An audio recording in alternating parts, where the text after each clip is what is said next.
And Amy, they're not coming in. They are not coming in. That has been Trump's position from the beginning with respect to the caravan, and no pronouncement from the Ninth Circuit, no rebuke from Supreme Court Chief Justice John Roberts has changed the president's position.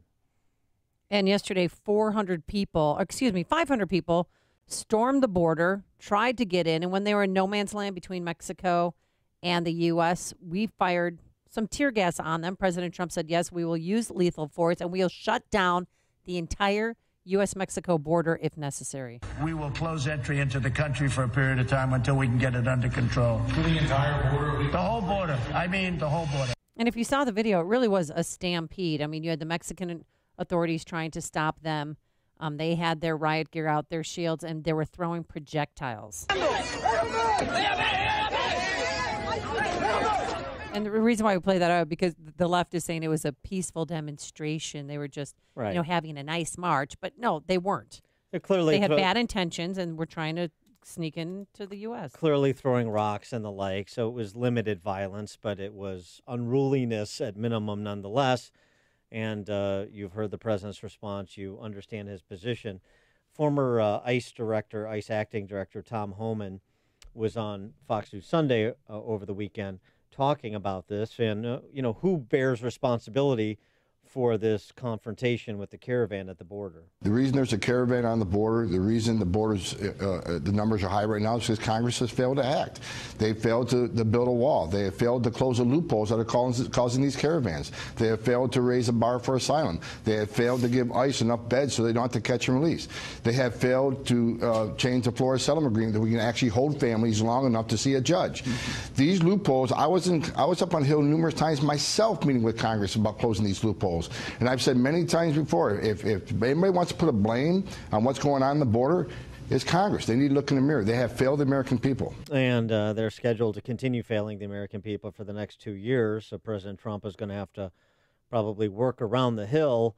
And doing so is important because Holman adds, the precedent you set will be impactful. If we don't have a hard response and protect the sovereignty of this country right now, there's going to be more caravans. This is just the beginning. So we got to act decisively. We got the right president to do that. He's taken a hard line on this. He threw the gauntlet down. I praise him for that. And we all hands on deck. And the game's on, and everybody's watching. Our response is very important to what's going to happen in the future. For more on this, we're pleased to be joined by John Zmirak, writer and editor for TheStream.org, the author of the book, The Politically Incorrect Guide to Immigration. John, thanks for joining us. Appreciate it. Thanks. Good to be on.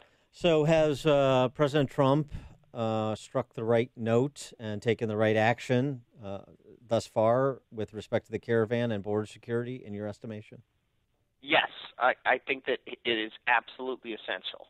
And I'm glad to hear that he's willing to use proportionate force to the force that is used against us.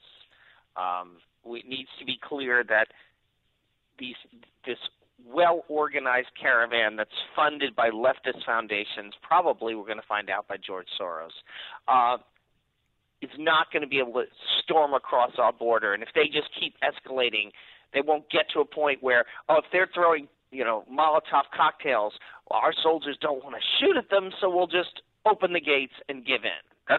That's what there's a playbook of terrorist escalation, and you see it in the West Bank. And what they do is they try to use enough force that you either have to shoot rubber bullets or something, or real bullets to defend yourself, but then you look like you're picking on harmless civilians. All they were doing was throwing Molotov cocktails, or in order to avoid that, you cave in and they win. And the same playbook is used by Palestinian terrorists in Gaza, and now they're using it on our border, and we cannot cave into it. I mean, the picture that Reuters is using, there's two girls, there's a canister of tear gas and two girls in diapers with their mom. You look like they're running for their lives. Where if, in the background of the picture, there's barbed wire fence. Where are they going to get through anyway? Well, here's something we should consider doing. If anybody who brought their children and dragged them through the desert, if they do get into the U.S., we should take away custody of their children for child abuse. Try doing that as an American. Try marching your children across the state of Utah with no stroller, no provision for safety. You will lose custody of your kids. So if you want to come to America, guess what? We enforce child neglect and child abuse laws. So your kid's going in the system, you'll never see him again. If word of that got to Central America, I have a feeling that would have a strong deterrent effect. What do you think about Trump's war of words with John Roberts and pronouncements against the Ninth Circuit with respect to some of their holdings on important immigration policies? I hope he is preparing, if necessary, to defy the courts. This is clearly the president's prerogative, and if the Ninth Circus wants to just politicize their own judiciary, he needs to defy them. The U.S. if a circuit court orders him to open the border and part the Red Sea, open our troops, and let the whole of Central America march in, I certainly hope he wouldn't be such a slave that to let the judiciary unconstitutionally override his executive presidential authority to defend the country. Abraham Lincoln did not let the Supreme Court tell him how to run the Civil War.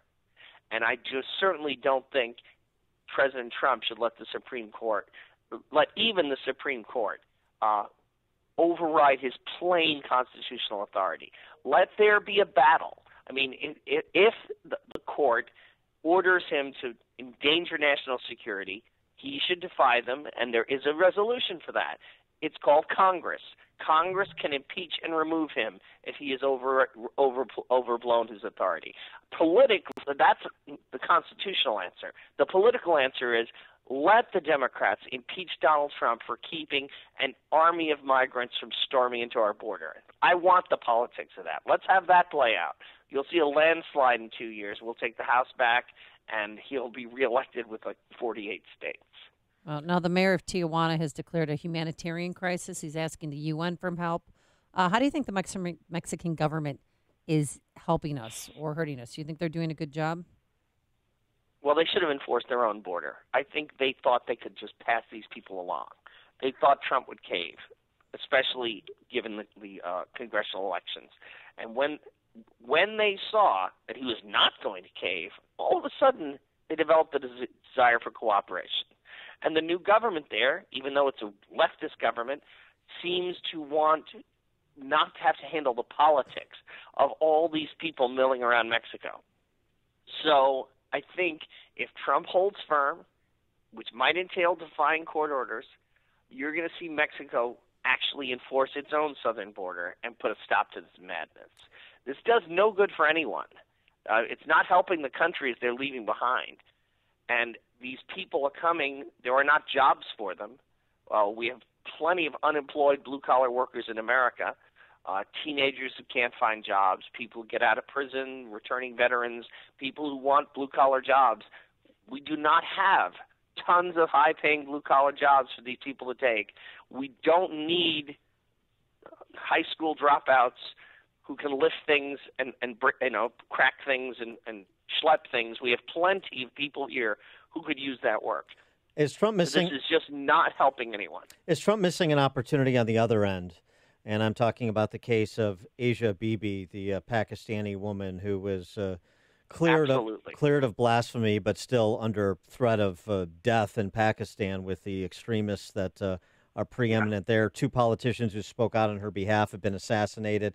Why is the U.S. silent? Shouldn't Trump say this is what our asylum laws are for, to bring people persecuted for their religious and political beliefs? So I'm signaling to the Pakistani government that we will take Asia Bibi and her family. Absolutely, and I think he should do that. I've got a piece at stream.org about that. Please check it out. I think he should welcome her on the tarmac, have her at the White House, and then do a speech before both houses of Congress, with her present, explaining this is what asylum looks like. When mobs of tens of thousands of people are hunting you through the streets, demanding you be hanged for your religion, that is asylum. A bunch of people marching through another safe country saying they want to get on Medicaid, that they want free schooling for their kids. That is not asylum. John Zmirak, writer and editor for thestream.org, author of the book, The Politically Incorrect Guide to Immigration. John, thanks for joining us. Appreciate it. Thank you. Have a great day. You too. And he joined us on our turnkey.pro answer line.